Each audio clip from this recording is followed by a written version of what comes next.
नमस्कार साथियों, स्वागत है आपका हमारे चैनल पर। आज के इस वीडियो में हम बात करेंगे 69,000 सहायक अध्यापक भर्ती की जो नियुक्तियां रद्द हुई हैं उसके बारे में। 69,000 सहायक भर्ती में जो नियुक्तियां रद्द हुई हैं, 7,000 के समथिंग जो नियुक्तियां रद्द होंगी जिनकी आहर्ता कंप्लीट नहीं हो पाई थी। इसके परिप्रेक्ष्य में इस न्यूज़पेपर के माध्यम से जो आर्टिकल आया, आर्टिकल के अकॉर्डिंग हम समझने की कोशिश करेंगे। इसमें लिखा हुआ है कि तय तिथि के बाद अर्हता पूरी करने वाले बेसिक शिक्षकों की सेवा होगी समाप्त। बेसिक शिक्षा परिषद में 69,000 जो असिस्टेंट टीचर की भर्ती हुई थी, उन शिक्षकों की अब सेवाएं समाप्त कर दी जाएंगी जिनकी शैक्षिक अर्हता आवेदन की थी, जिस दिन ऑनलाइन फॉर्म कराया गया था उस दिन तक पूरी नहीं हो पाई होगी। जैसे 22 दिसंबर 2018 तक जिन्होंने अर्हता को कंप्लीट नहीं करा था, उस दिन तक की बात की गई है। इसमें कुछ जिलों में जैसे बीटीसी प्रशिक्षित वे अभ्यर्थी जो नियुक्ति पा गए हैं, जिनकी बीटीसी परीक्षा में बैक पेपर आए थे। बैक पेपर का परिणाम आवेदन किए जाने की अंतिम तिथि के 2 महीने बाद है। जैसे बाद में आया कि आवेदन आपने एप्लीकेशन फॉर्म ऑनलाइन कर दिया, लेकिन आपका बैक पेपर का रिजल्ट नहीं आया, फिर या बीटीसी का रिजल्ट नहीं आया था, या फिर आपने सीटेट जो वगैरह जो एलिजिबल हुए हैं सीटेट से, उन लोगों का रिजल्ट नहीं आया था, या फिर और भी ऐसी कोई अर्हता जो थी कि आवेदन तिथि के पहले पूरी नहीं करके बाद में पूरी की गई हो, उन सभी लोगों के लिए ये है। इस तरह आवेदन की अंतिम तिथि तक शैक्षिक अर्हता पूरी न करने वाले चयनित शिक्षकों को स्पष्टीकरण प्राप्त करते हुए उनकी सेवा को समाप्त करने के आदेश दिए गए हैं। यह निर्देश परिषद सचिव सुरेंद्र कुमार तिवारी ने सभी बीएससी को दिए हैं। उन्होंने इनका चयन करने वाले दोषी अधिकारियों, कर्मचारियों एवं चयन समिति के सदस्यों का नाम भी मांगा है। यह शिक्षक भर्ती 3 चरण में कराई गई थी। सचिव ने बीती 9 मई को जारी किए गए पत्र में लिखा था कि 69,000 जो सहायक अध्यापक भर्ती प्रक्रिया के अंतर्गत ऑनलाइन रजिस्ट्रेशन व आवेदन करते समय शैक्षिक और प्रशिक्षण अभिलेख व अन्य आवश्यक अभिलेख 22 दिसंबर 2018 तक होना अनिवार्य था। इस भर्ती की अधिसूचना तक 1 दिसंबर 2018 को जारी की गई थी। ऑनलाइन आवेदन पंजीकरण के लिए अंतिम तिथि 22 दिसंबर 2018 निर्धारित थी। इसमें से कुछ ऐसे अभ्यर्थी हैं जिनका बीटीसी का बैक पेपर आया था, यानी कि उस समय उनकी शैक्षिक अर्हता पूरी नहीं थी, उन्होंने बैक के लिए आवेदन किया था।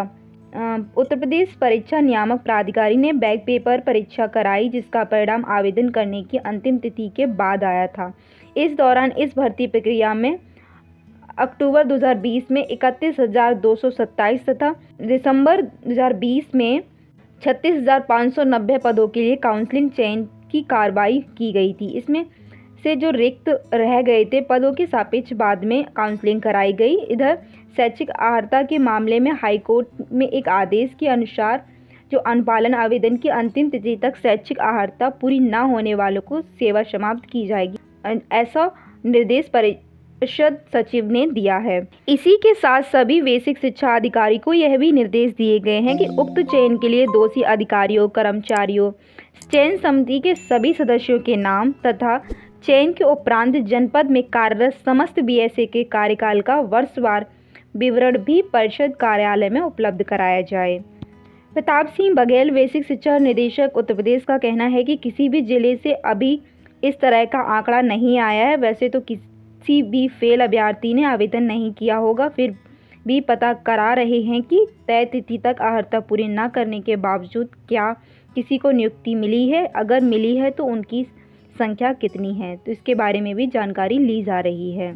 हमारी अगली अपडेट है केजीपीवी कस्तूरबा गांधी बालिका विद्यालय में 1200 संविदा शिक्षकों की भर्ती होगी। नए सत्र में 171 उच्चीकृत कस्तूरबा विद्यालयों में 9वीं कक्षाएं शुरू होंगी। प्रदेश के कस्तूरबा गांधी बालिका विद्यालय को कक्षा 9 से 12 तक अपग्रेड किया जा रहा है। नए सत्र में 171 और केजीबी अपग्रेड करके 9वीं क्लास से पढ़ाई शुरू कराई जाएगी। इसके लिए इन विद्यालयों में लगभग 1200 संविदा शिक्षिकाएं रखी जाएंगी। शिक्षकों की भर्ती प्रक्रिया शुरू कर दी गई है ताकि जुलाई में नए सत्र में पठन पाठन नियमित किया जा सके। प्रदेश में 746 केजीबी, उत्तर प्रदेश में 746 कस्तूरबा गांधी बालिका विद्यालय में अभी कक्षा 8 तक की पढ़ाई और आवासीय सुविधा उपलब्ध है। शिक्षा मंत्रालय के सहयोग से पिछले 2 सत्रों में सभी कस्तूरबा गांधी बालिका विद्यालय को उच्चीकृत कर कक्षा 9 से 12 तक कर दिया गया है। इस क्रम में अब तक 683 KGBV अपग्रेड हो चुके हैं। इसमें से 171 में नए सत्र, 2526 में 9वीं से प्रवेश नामांकन किया जा रहा है, जहां नए सत्र में विधिवत पठन पाठन शुरू किया जाएगा। इसके तहत जहां इन विद्यालयों में क्लासरूम, लैब, हॉस्टल व बनाए गए हैं, वहीं इन विद्यालयों में physics, chemistry, maths, computer, biology, Hindi व अंग्रेजी के लिए भी एक संविदा शिक्षिकाएं रखी जाएंगी। समग्र शिक्षा के उप निदेशक डॉक्टर मुकेश कुमार सिंह ने बताया कि इसमें PGT लेक्चरर को भी 22,000 व प्रिंसिपल को 30,000 रुपये महीने मानदेय निर्धारित किया गया है। उन्होंने बताया है कि सभी जिलों को हर हाल में जून तक शिक्षिकाओं की तैनाती प्रक्रिया शुरू करने के लिए निर्देश दिए गए हैं, ताकि जुलाई से निर्बाध रूप से इंटर तक की पढ़ाई शुरू की जा सके।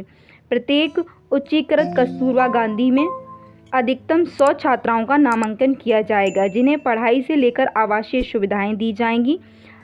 उन्होंने बताया कि बचे हुए 63 कस्तूरबा विद्यालयों के उच्चीकरण के लिए भी केंद्र से बजट स्वीकृत किया गया है। जल्द ही टेंडर प्रक्रिया शुरू की जाएगी। तो आज के लिए इतना ही। मिलते हैं अगली लेटेस्ट अपडेट के साथ। तब तक के लिए धन्यवाद।